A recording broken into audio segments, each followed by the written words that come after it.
No1 podcast. I am your host, Coach Jake. We got Tiaxeria, Marcel Martins. What's up?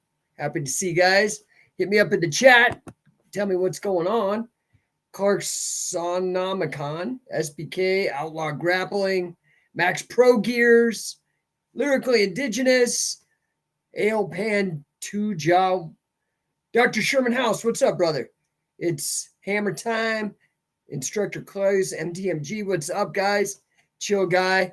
Oh, you guys, hit me up in the chat. I hope you guys are doing good today. I do. What Jez Ritchie is in the house. We got the UK showing up. Some old school scientific wrestling guys. I hope you guys are good. Want to talk today about wrestling. Yay!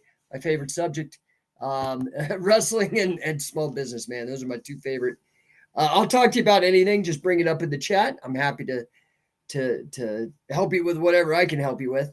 And otherwise, let's get to it. The word wrestling, to wrestle, right? I always go to my etymological roots. The history, the meaning of the word is from the Old English wrestleon, which means to rest, W-R-E-S, not rest, like to rest, like pull. Let's see. So let's look at the definition. Old English, sport of grappling and throwing. Verbal noun from wrestle from the 13th century, or the 1300s.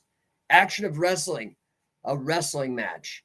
And its complement, I thought I'd throw in grapple, which interestingly enough, originally was a grapple was an iron hook for fastening one thing to another from the late 13th century. That's from the old French word grappille. And then it became a verb, grapple, 1520s, seize and hold fast, originally a reference to a ship by means of a grapple, extended sense of battle, struggle, and close contact, is from the 1580s. So kind of interesting, right? What's up? We got Durr. Got a question. Best practices to avoid catastrophic injuries. I know of which you speak. Aortic dissection, carotid dissection. I have a carotid dissection. I only have one. It's this one right here is gone. I only have one carotid artery. What's up, Marty Jones? Number one. Good to see you, my friend. Spicy Snob. Redbeard the Tatted joined. Hello. So best practices. Dur 3789 asked, best practice to avoid catastrophic injuries. Tap. That's your best bet. And make sure you are grappling with guys that have half a brain, aren't meatheads, aren't stupid, aren't psychopaths, guys that like you, that kind of thing. Tapping. That's the best way to avoid catastrophic injury. And usually tapping, you do need okay, I will go further because I know that's kind of not a great answer. When I say tapping, what I mean is also an understanding of what those catastrophic injuries were. The reason I never tapped and I fought out of chokes is I had no idea of the risk involved with dissections, having strokes. I had many strokes for years, these kind of things. So what are some of the catastrophic injuries that we know? Concussions, right? So those of you guys that are in the scientific wrestling family, from the mixed martial arts perspective, you've got to be very careful with concussions, okay? So maybe don't go full on. Save that for your fights. Chokes, tap.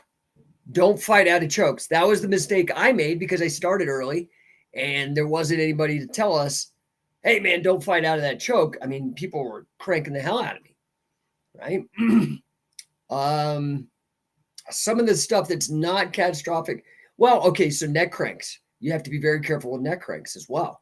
If somebody gets you in a neck crank, if it's a good one, even if it's not a good one, tap.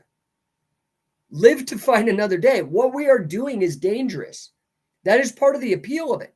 It's completely consensual violence. So there's nothing unethical about it. You're fully aware of what you're doing. It's not like you're a slave in the Roman times thrown to the lions or something like that, right? You're doing grappling or martial arts because you enjoy it. And part of the enjoyment, the excitement is the risk, is the danger. It's the same. I categorize grappling, in particular catch wrestling. I mean, jiu-jitsu to some extent, but I mean, you can get real bad injuries. You can die. There's people who died in jiu-jitsu. But I categorize it with extreme sports like BMX, like skateboarding. You know, those where you're doing kind of crazy stuff that's risky. Skydiving. Like it's an extreme activity. So I hope that helps. That would be my answer to you, is to know what the actual risks are of catastrophic injury. And then when you get put into one of those particular positions that can cause that injury, tap. So I hope that helps. Dur3789 says, thanks, coach. I bought all your instructionals on BJJ Fanatics. Awesome, bro. Appreciate it.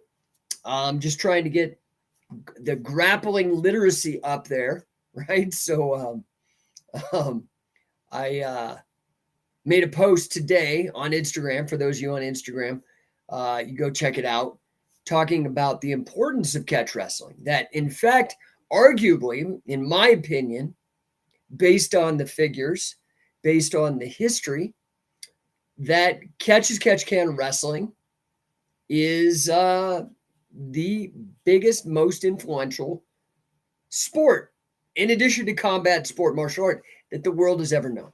And that's why I want to talk about wrestling, right? Hey, dude, Dr. Sherman House, thank you for buying a badge. I appreciate the support, brother. Really do. So wrestling is the number one, and in particular, catch wrestling, specifically catch wrestling. Now, do you guys know my argument for this? I quizzed all you guys before who knew the mission, and I think I gave away a membership to Scientific Wrestling. I'm going to do the same thing right now. What is my argument? And type this in the chat.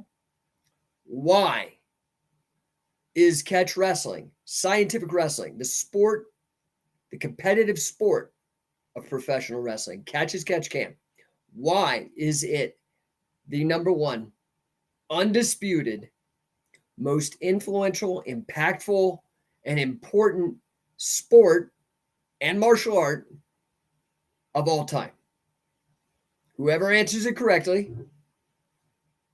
and I'm the teacher here, so I get to grade the test, will get I'll get you a free year membership over at Scientific Wrestling. I think that's a $127 value. So the challenge is out there, but I see nobody going after it. I don't see anybody going after it, man.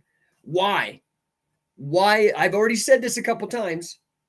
There's a cheat sheet. Now, you guys would have to leave Instagram to go see it, to see what the answer is, because it's the last post. Actually, I think the last post and the second to last post, I talk about it.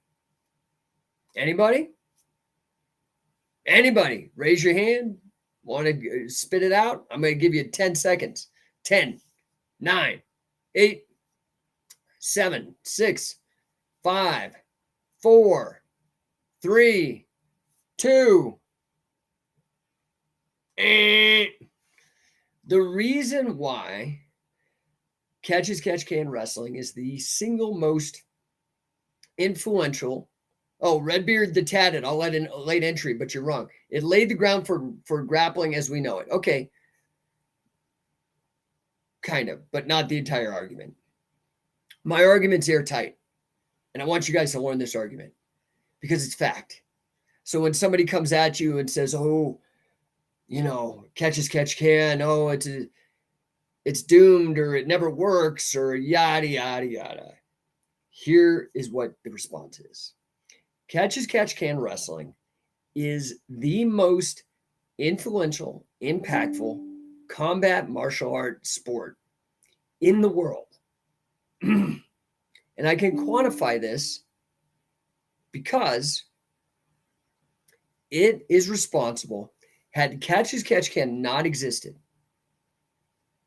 ever, you ever hear that thing like take a time machine back and kill Hitler? Well, let's say instead that guy's a douche, forgets about Hitler and goes and just wipes Catch off the map.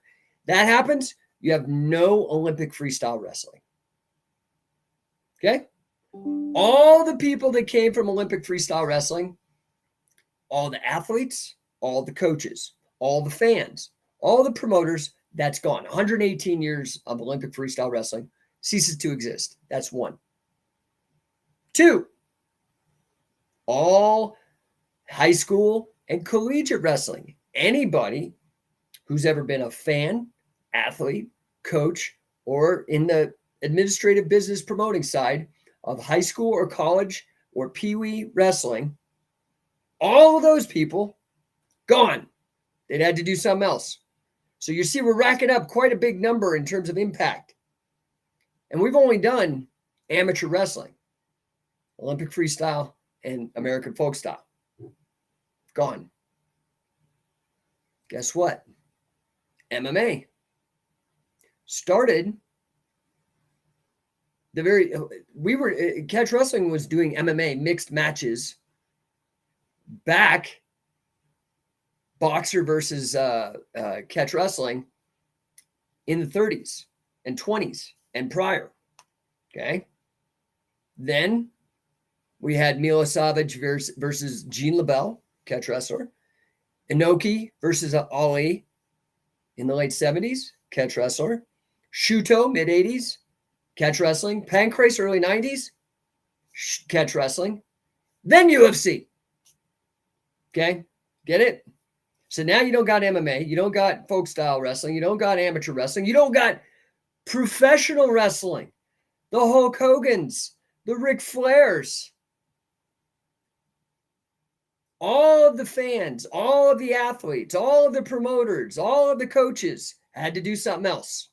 Do you see where I'm going with this? Why this is so huge? WWE is like, its viewership and impact is bigger than NFL, Major League Baseball, like combined. It's huge, huge, big numbers, billions and billions of dollars. Longest running TV show in history is wrestling. You see where I'm going with this? It is massive, massive impact that this sport has had. Then there's catch wrestling in itself and grappling. Okay. And then really to put the screw to you guys, I'm going to also tell you there'd be no Brazilian Jiu-Jitsu without catch wrestling. I hate to break it to you. Cal Coma was his pro wrestling name. He was also known as Maeda. He was a judoka who immigrated to Brazil and perfected his style that he taught to the Gracies, the Brazilian aristocratic class, taught it to them. And it was a style he developed in response to wrestling catch wrestlers on the professional catch as catch can circuits. Then there's also Brazilian catch wrestling known as luta livre. Wouldn't exist. So when you take the fans, athletes, coaches, and promoters from all of those and add them up, and especially the fans, it dwarfs. I mean, tell me any other sport. Tell me any other martial art. I guarantee you it's a pimple on the fucking ass of catch as catch can. Now, if we were to broaden it out to wrestling in general and included Greco-Roman, Glima, Schwingen, sumo, Mongolian wrestling, the Pehlwans out of India, Kushti wrestling. Now you get where I'm going? Massive. But catch wrestling's the biggest one. Now, isn't that interesting? It's so big. It like permeates the cultural, the zeitgeist of our culture. Like it's at the deepest levels of everything. Lucha Libre, right? All of it, deepest levels. And yet very few people know that catch-can wrestling is the biggest, most influential, impactful combat sport, martial art, sport in general of all time. Number one. The number one. You get it? And guess what? Scientific wrestling is the number one indisputed leader for the last 20 years. It's a long time. Number one in catch-can. We brought you competitive catch rules back through the King of Catch Wrestling. First competitive catch wrestling in close to 100 years. With a rules set co-developed by Carl Gotch. And we brought the coaching program, the first coaching program, and the only one, so the number one and only one, co-developed and endorsed by Billy Robinson, with incredible insights from number one guys like Wade Chalice, Josh Barnett, Dick Cardinal, brought the mace, the mace bell or the steel mace. First to do that, bring out the nomenclature, bring out a lot of the basic exercises and protocols. All that's scientific wrestling. So we were also through Shoot Pro Wrestling, the first to do competitive tag teams, the first to do a competitive triple threat or triple shoot, we call them, triple shoot match competitively. Number one. That's wrestling. That's catch wrestling. That's scientific wrestling. Very, very proud of this. Very proud. This will probably be my legacy.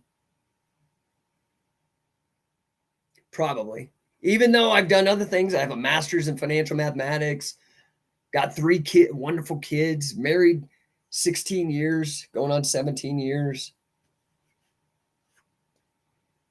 made contributions in other fields. But it's going to be wrestling, and I'm damn proud, man. I'm lucky. I worked my ass off, though. So, anyway, enough about that. Sorry, guys. Nobody got the argument. I will quiz you guys again, and I will maybe do the same offer, but it might be next week. Maybe tomorrow. I don't know. We'll see. Super stoked to welcome Brian Ruscio to the catch wrestling, to the scientific wrestling family. He's our newest affiliate. We now have an affiliate officially in Orlando.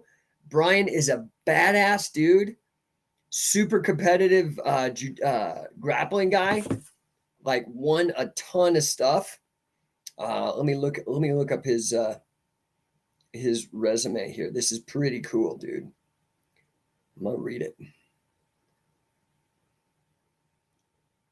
So let's see here. Brian Ruscio. Let's see here. Bio. He's a 3rd degree Gracie Barra Brazilian Jiu-Jitsu black belt, a USA Wrestling bronze and copper certified coach. He's a Bang Muay Thai coach, Nesta certified MMA strength and conditioning coach. And let's see. He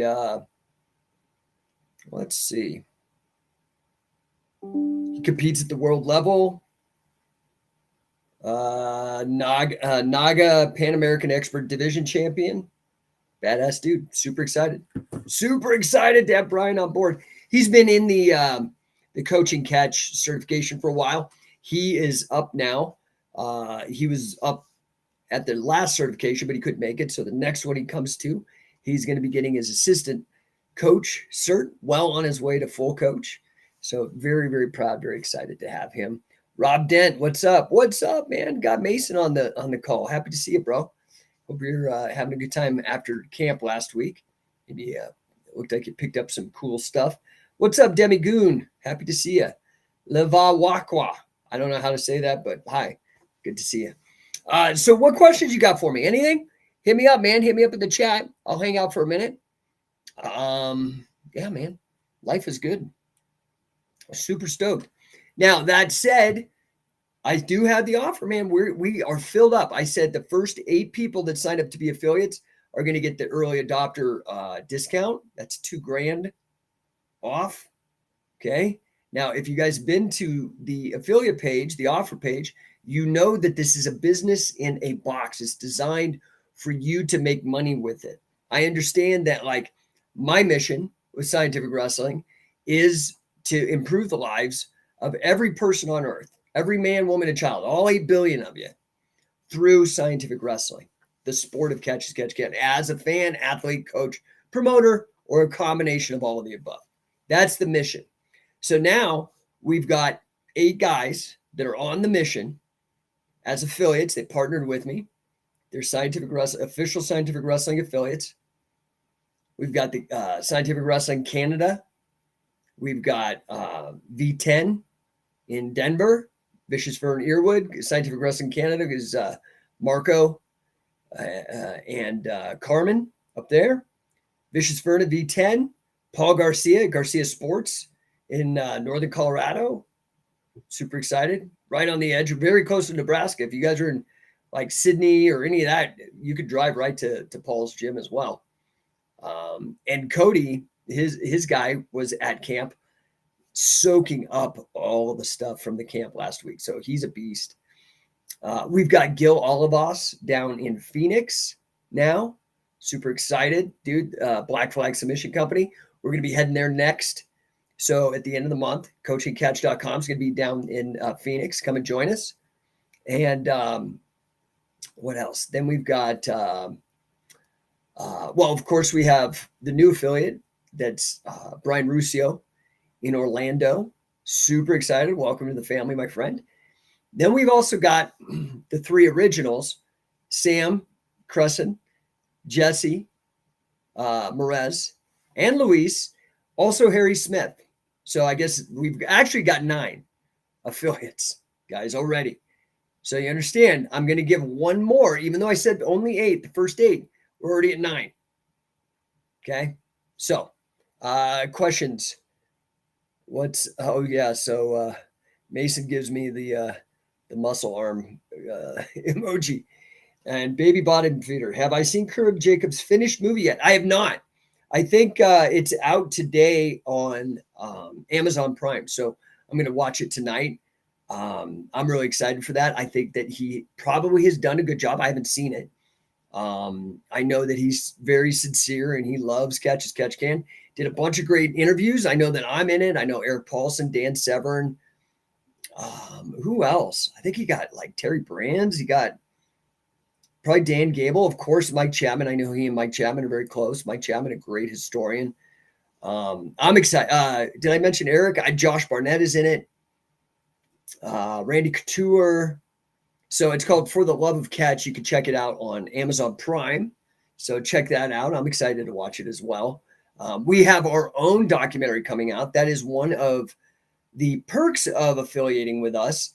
And I will offer this to the next guy. You will get the same deal.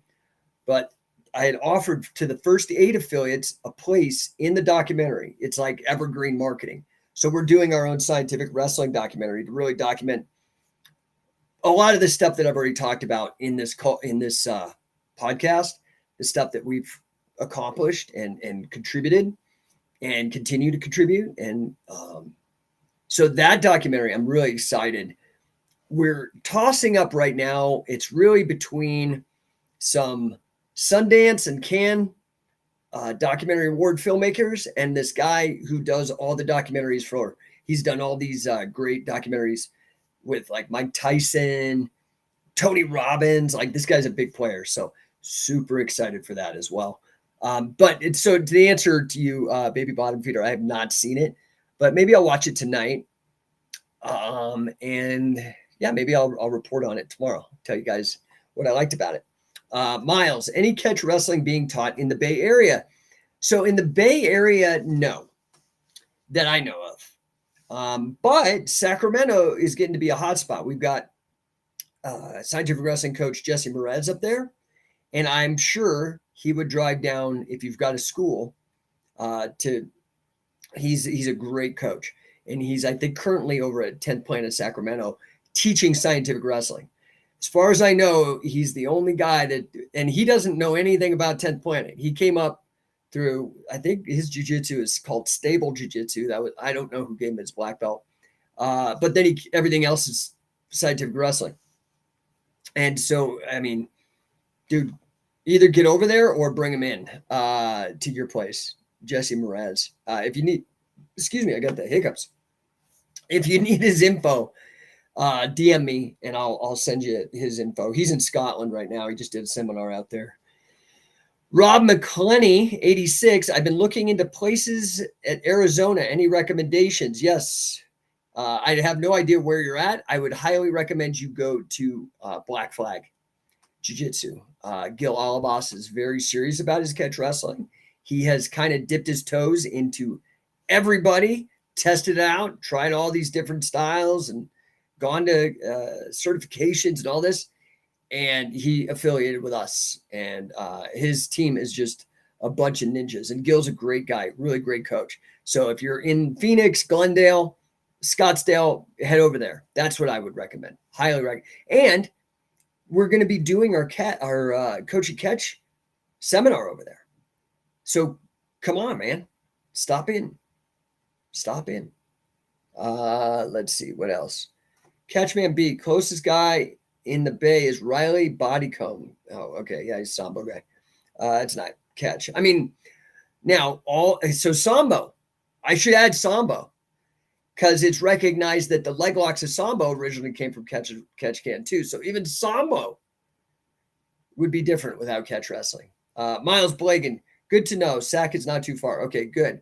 Rob McClenny, okay, thank you. Good, man. Make it happen, guys.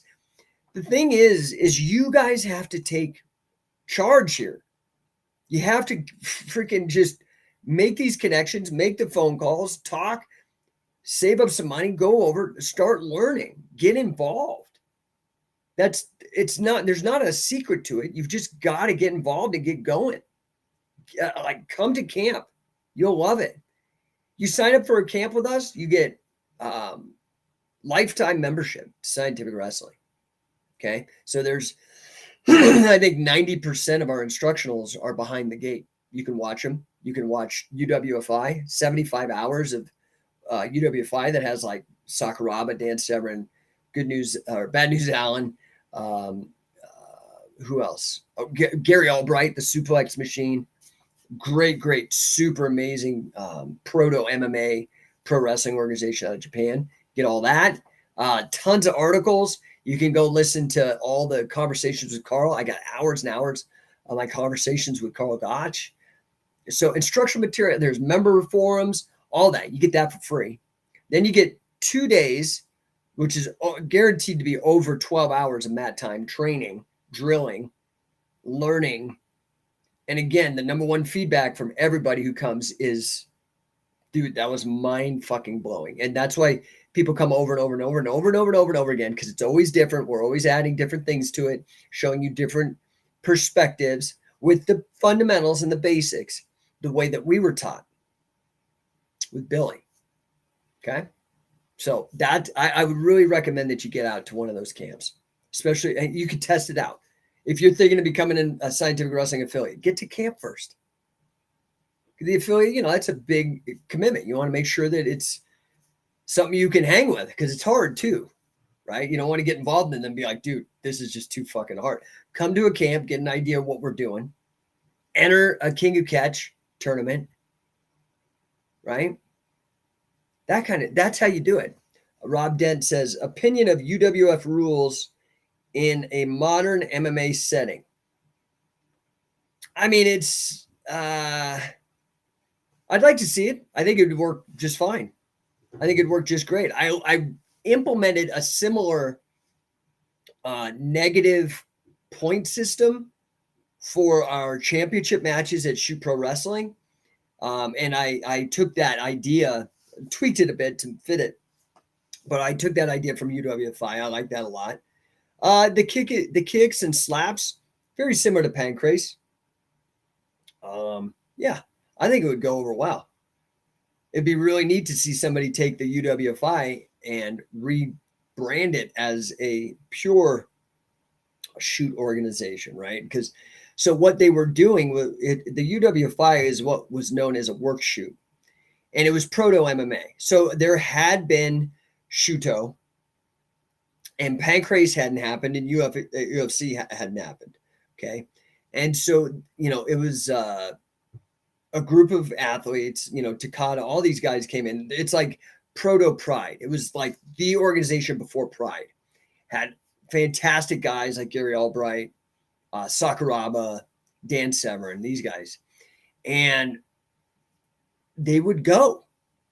And the only thing that was predetermined was who would go over, but the rest of the fight was a shoot. But the outcome was a work. So it was that last vestige of the old pro wrestling with the fix still hanging on. So they felt like they could control the booking and build up champions and whatnot. That's largely how Takada got where he was and why he got hammered when he went against Hickson. But then Hickson wouldn't go against Duck Sakuraba, right? After what he did to Henzo and Hoyler and Vitor Belfort and all the top Gracie guys at the time that were actively fighting competitively. Anyway, Dur 3789 bought a badge. Thanks, dude. Appreciate that, man. All the support. I love it. I really do appreciate it. So any other questions, guys? Any other questions? I do have some corporate sales coaching calls I have to do. I do that as well. I don't know if you guys know. Do you guys know who Grant Cardone is? Anybody out there know? For me, I would be shocked if you don't know Grant Cardone. Maybe that's the question I should ask. Who here does not know who Grant Cardone is? He's a business partner of mine, a mentor of mine, a hero of mine. The guy's a badass dude, a good guy. And I am certified, one of the very few people on earth certified to coach his methods. So I run sales trainings. I do sales rallies and such for corporate clients. And I've got one of those calls coming up here shortly. So if you have any other questions, Dur3789 says, yes, he knows Grant. Uncle G, right? I'm surprised. Does anybody else? Jay Espinoza 715 says, love Grant Cardone. Yeah, man. Are you going to GrowthCon? Have you gone to GrowthCon? Okay, so here's the next question. You love Grant Cardone. He puts out a ton of free material, like his YouTube, his Instagram, like he's constantly putting out material. He does have pay material. So those of you that do like BJJ Fanatics or Scientific Wrestling or anything like that, he does a similar thing, but for business-minded people, in particular, people interested in making money, like salespeople, business people. Mason says, Grant said about renting where you live and renting out what you own. Cash flow, baby. Yeah, you got to cash flow your stuff. Does that make sense? So, we could be talking about wrestling the sport, but we could also be talking about wrestling with money, right? Mason says, Catchman B says, love it. Yeah, dude. Like, you want to start cash flowing your stuff. So that's really what it means to be an investor, right? So if you kind of think maybe in stages, you could be a worker and you trade your time for money. And then eventually maybe you figure out a side hustle that makes more money. That's how pro wrestling started. This WWE stuff, the bodybuilders and going through the motions, faking fights, feather boas and in their underpants. It started out as a side hustle. It was all these very poor Irish people working in the mines all day, brutal, getting shit pay. And they started betting each other on catch matches. Who can win? Oh, I could beat you. Oh, I could beat you. Oh, yeah, throw some money down. They get betting going. And some of these guys started winning so much from wrestling that they didn't have to work in the mines. They were making more money betting on these side bets. So wrestling was a side hustle. So you can go from being an employee to then owning a job, which is like being a solopreneur. You're still not a business owner. And I want to make a distinction here.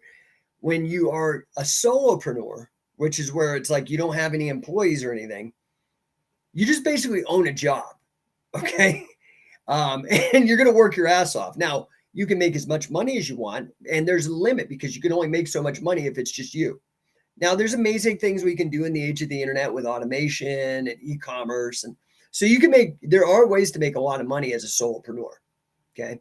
But then the next level of the game is to be an actual business owner. Now, there's a couple things that I believe it takes to be a business owner, right? We're talking levels of the game here.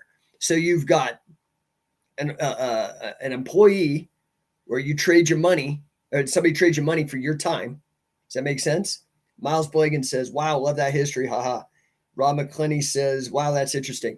Yeah, thanks, guy. I mean, it's interesting to me. That's why I study all this stuff. So start out as an entrepreneur, side hustle into a solopreneur where you own a job, you own it.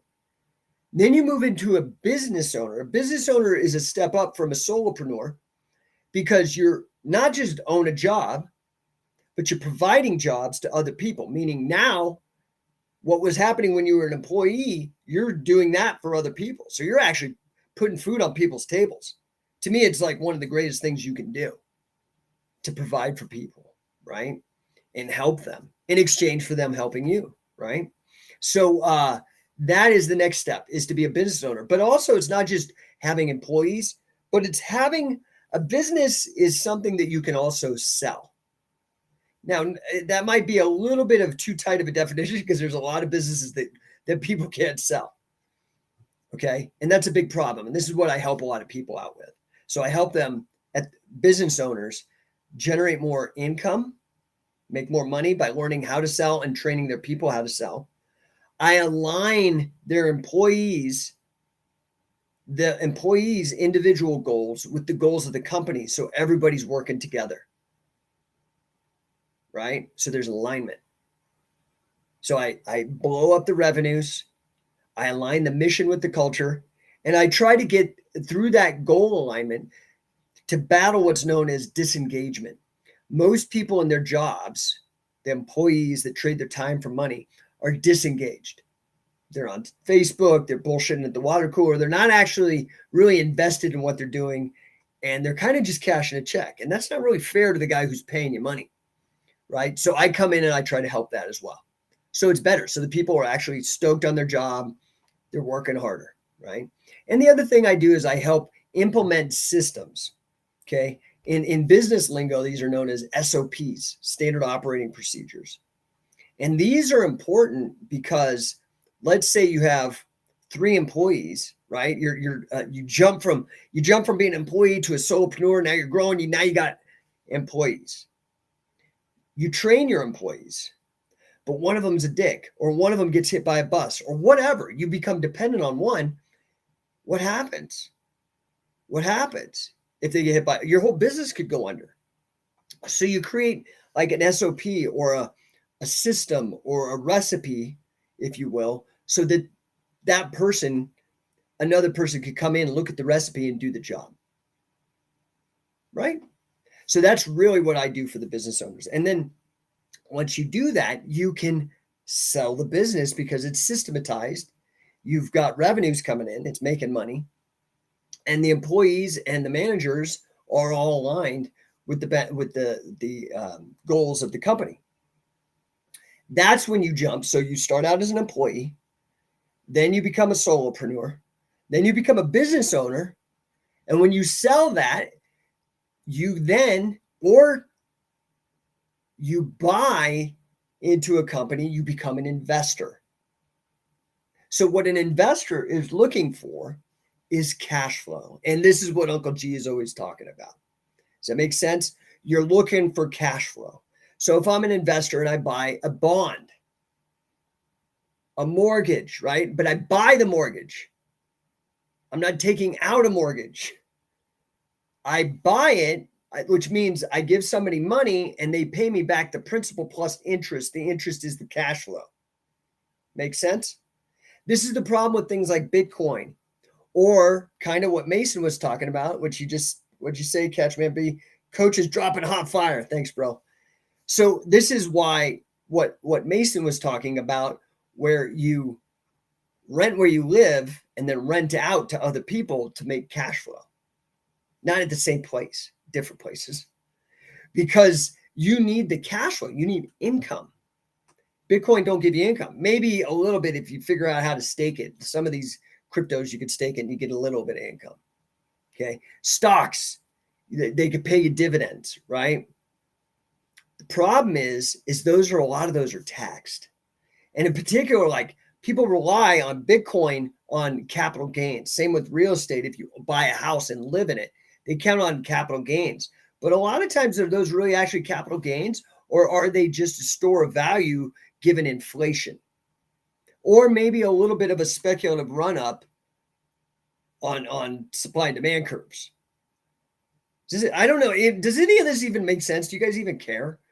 I know this is supposed to be about wrestling, but some of you guys, I know a lot of you guys are wrestling with finances. That's part of the reason why I started the affiliate program. I put out some questions. You scroll down in my Instagram or my Facebook feed far enough, you can see hey, what are some of the biggest challenges you face as a grappler? What are they? Sometimes it would come up with injuries. Sometimes it would come up with, you're in like a grappling desert. If you've ever heard of like a food desert, you're in a grappling desert and there's no real quality place to go train. Those are some of the things. But man, what really started coming up was, I don't got enough money and da-da-da-da. So I'm like, okay, I have a mission to get everybody on the planet improving their lives through the sport of catch can wrestling, through scientific wrestling, as a fan, athlete, coach, promoter. So I realized that to do that and make it sustainable, you have to make money. And so it is an investment of time, an investment of money, investment of effort, right? Because you got to get certified, but you can make money. You make money selling classes. There's a Mace Bell cert. You can sell fitness classes now. There's, you get resale rights to all of the DVDs that I've produced over the years with like Billy and Carl and Josh, Wade, and all these guys, Dick Cardinal, all those DVDs. And you can run tournaments, make money that way. You can, a ton of ways. You can go to scientificwrestler.com and see all the ways that you can make money with this program. But that's part of the reason why I did that. So what does Durr say? Yes, good biz strategy. Being employee is losing strategy. Well, but the thing is this, dude. Everybody's got to start somewhere. I mean, not everybody is Donald Trump. And I need you guys to understand, I hate Joe Biden. That guy's a bumbling idiot. But I am not a Trump humper either. That guy's an idiot too. I'm like apolitical. Like some people are agnostic or atheist. I'm apolitical. All of it's bullshit. I'm like done with it. Done with it. I've had too many times, somebody, like say they're going to help me and then they pull the chair out right when I'm going to sit down. These politicians, all of them, trash. Bullshit way to go. The only way you can have control over your own life is business, sell a small business. And it's, to be honest with you, that should be its own political party, the small business party, right? Because we got destroyed in the last 10 years through all the bullshit, let's go back to 2008, all that bullshit, all the lockdown bullshit, all this like COVID crap, and now all the stuff that's happening with inflation. You know what I'm saying? It's stupid. But anyway, everybody's got to start out somewhere. Not everybody has a silver spoon in their mouth. So you got to start out somewhere. You got to start out as probably an employee. Okay. Now you can work your way up in that same company. That's one way. And eventually become owner. That's one way to do it. You can do a side hustle like the old catch wrestlers doing bets on the side of their mining jobs. Or you could just quit and go be your own boss. You could buy into a system. You could do MLM. You could do Amway, doTERRA. What are some of these other MLMs? Prepaid legal. I do prepaid legal. You could do Kangen water. I love Kangen water. So there's good MLMs out there. You could become a realtor. So you're basically in business for yourself, but you use this other company, as almost like how Scientific Wrestling has affiliates. You use their brand, you use their marketing materials. So there's all these ways you can get involved, right? Jay Espinosa 715. It makes sense. I'm with the program investing. That, in my opinion, is the ultimate goal. Once you become an investor, now you've figured out that you can use money to make money. That's the ultimate hack. Make money with money. That's what an investor does. Okay. Now, some ways are better than others. Like I said, I'm not a fan of the stock market. I've got my master's degree in financial engineering. I have a very good understanding of how the financial system works.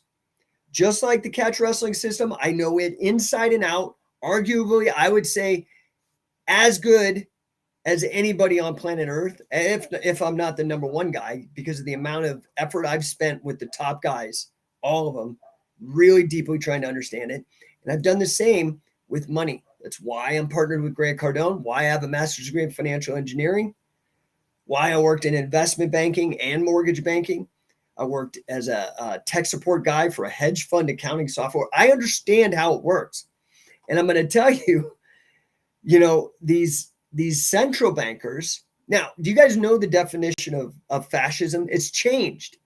So, I'm going to go to the economic dictionary or the etymological dictionary, see how good they are. Because this is a word that I've been watching change over time.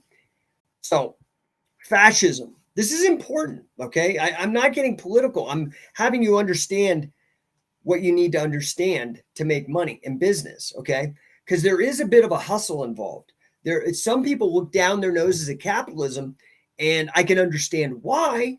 I think they're wrong. I think they might not have a nuanced look. I think maybe the word capitalism in some of their arguments might be ill-defined because there's different types of capitalism, right? And so there's laissez-faire capitalism, which is what I propose and what I'm a fan of, which is the complete separation of business and the state. Just like there's a separation of church and state, which allows for a plurality of different kinds of religions, I believe in a complete separation of business and state, which allows for all kinds of plurality of economic systems. Okay. Now, of those, some are better than others. And for me, I believe that it is truly laissez-faire capitalism that is the best one. Jay Espinosa says, I did prepaid legal years ago. Dude, I didn't even buy into it until like a couple of years ago. I've been a client for over 20 years. It's as an entrepreneur, it's one of the most useful, best products that I have had in forever. If you guys are interested, go to Jake Shannon, all one word, jakeshannon.wearelegalshield.com. It's a fantastic product. Basically, for like $30 a month, you can effectively have an attorney on retainer. It's amazing. Like how the wealthy people have attorneys. Dude, it's amazing. And the guy that I signed up under, he's a PhD in biochemistry, Dr. Joe Connor. There, if you go back in the archives of the podcast, I have him on. Fascinating. A black dude, old black dude. Okay. So he came up with a lot of discrimination, a lot of racism and shit. And he is like, dude, this is catching like fire in the African-American community because there's basically an app in your phone.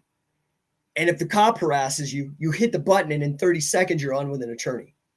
So they pull you over. You go, hey, man, you talk to my attorney about it. That used to be only available to the rich. Okay. This is it's truly a great product. Anyway, fascism is the opposite. It is state capitalism. It's the merger of business and state. Okay. This is, if you go read Benito Mussolini, who's the founder of fascism, right? And he was aligned with the Nazis during World War II, the Axis, the National Socialists, the Nationalist Socialists of Germany during World War II. The fascists, they wanted the merger of state and business, and it was called corporatism. Okay. You see this in China. There's a merger. They finally were like, oh man, we can't be straight up communist. Capitalism works too much. So they create state capitalism. That is not what I endorse or what I like, but that's where we live.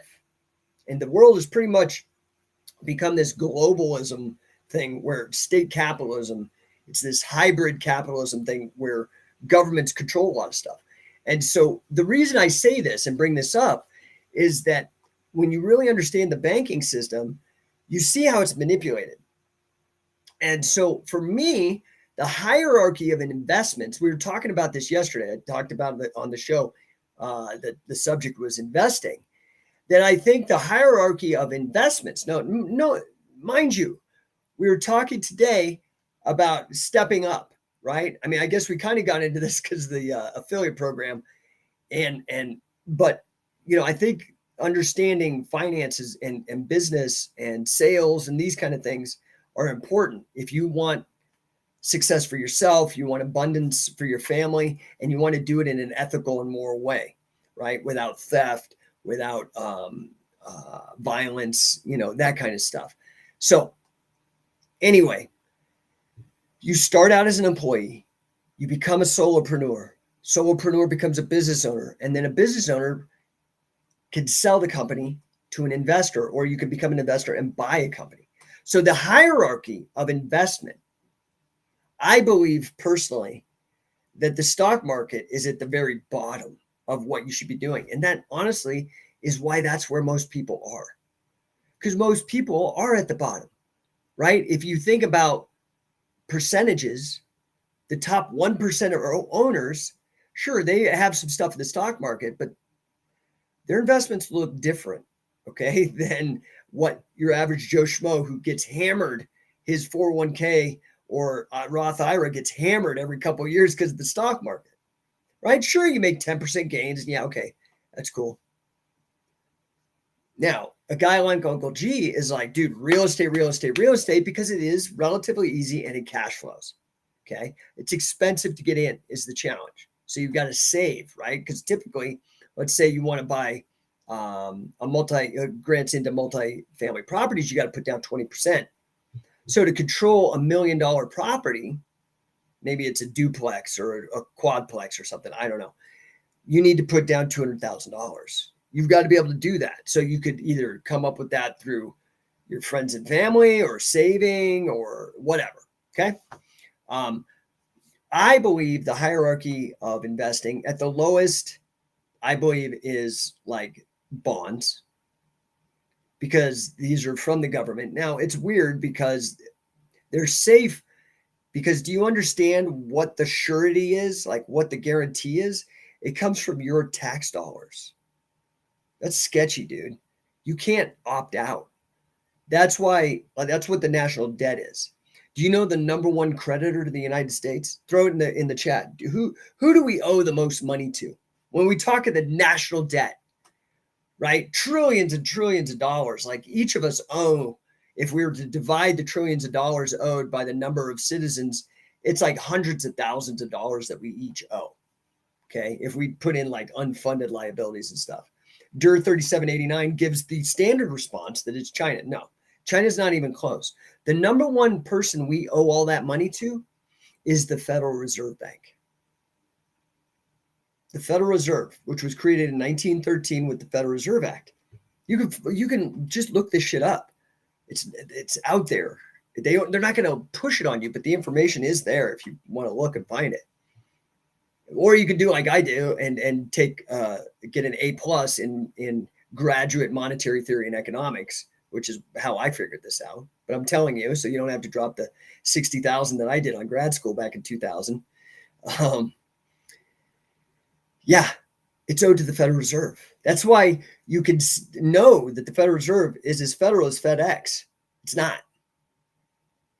Because if their interests were actually aligned with the United States and they wanted to alleviate the tax burden, because your taxes go to pay the interest on the national debt. Do you know that? Did you know that? You can look this up. Your taxes go to pay. This is all in my Endonomics book that I put out in 2011. You can type in on Amazon, ENDONOMICS, Endonomics, like the end, like economics and end. And I show all this with the citations and where you can look them up on the web from the government sites that show all this. Anyway, So you are paying the national debt, the interest to the Federal Reserve Bank. And do you know that what the exchange is, how inflation happens? They basically say, like, dude, like, man, something's beeping at me here. What is beeping at me? Heads up, the maximum record time for, okay, yeah, so we got 5 minutes until I got to get off here. The fact is this, is that the Federal Reserve goes and buys the bonds from the United States, and that injects the money into the economy. The Federal Reserve just makes it up. They just print it out of nothing. That's the scam of state capitalism. It's a total scam. Most times, laissez-faire capitalism is based off of a strict monetary policy like gold, like the gold standard. It was that douchebag Nixon who took us off in the early 70s, right? And since then, shit's gotten crazy. That's why we had the stagflation and the inflation of the late 70s. Then Paul Volcker came in and stopped targeting the interest rates and started targeting the money supply. Anyway, this is all boring. I know it's boring, but I want you to understand it. So your ultimate goal is to become an investor, to where you can amass enough money that it begins working for you. So you start thinking about it, like if you take a couple $1 million and you could start getting 10% on that money, now you're making 5-10 grand a month. Do you understand? And you don't have to do anything because the money is working for you because it's got some sort of interest. Bitcoin would be an interesting way to basically create a laissez-faire society. This is why a lot of libertarians are into Bitcoin, because it would be the same thing. It would take monetary policy out of the hands of government. And it's in the code to where they can't print anymore. It's a fixed amount, so the value stays the same. Does this all make sense? So, but they fucked it over because then they put it in the laws as an investment and not as money. So now any value that grows, you actually have to pay tax on. So J. Espinosa says, not boring at all. I talk about this all day. So yeah, I mean, it's fascinating stuff.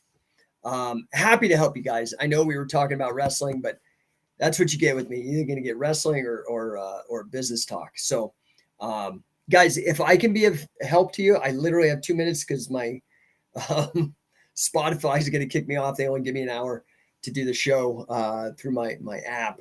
But I appreciate you guys. I love you all. Send me messages if I can help you. You can always find me at scientificwrestling.com. You can find me at No1 Coaching, and it's spelled like this, No1 Coaching.com. You can always DM me, and I'm happy to help if I can. Okay. And I do have that sales rally in a couple minutes, so I got to go anyway. But you guys are the best. Let me know if I can help you as ever. And hope you guys have a great day. Start learning about wrestling. Start learning. That's grappling literacy, right? And start getting financial and business literacy. They're the best things for you, man. Best personal development. Oh, that hierarchy of investing. I'll tell you real quick before I got to run. I think the number one thing that you should invest in is yourself. That's education. I don't mean necessarily traditional establishment education. I think that's a bit of a scam and bullshit. I think probably the number one way that you can learn is how I learned to become number one in catch wrestling. And that's through mentorship, right? So I mentored with Billy Robinson, mentored with Wade Chalice, mentored under Carl Gotch. Like, that's the fastest, best way. Find the best person you possibly can to mentor you and do whatever it takes. Pay him money, pay him in squats, whatever, right? And the same thing goes with business. Go find yourself somebody who's very successful, the richest person you know. Buy them a cup of coffee. Ask them to lunch and pick their brain. Ask them if you can do things for them and learn the business, learn the ropes. You can do that in real estate. You can do that in banking. You can do that in finance. You can do that in any business, software. That's the best way, not necessarily going to school. Okay. And this is from a guy who has a master's degree. I'm telling you, it's the best way. That's why I mentor under Grant Cardone, right? And a handful of other guys, but Grant's kind of the biggest guy because he's a billionaire. Anyway, guys, I appreciate you, and we'll catch you tomorrow. DM me if I can help.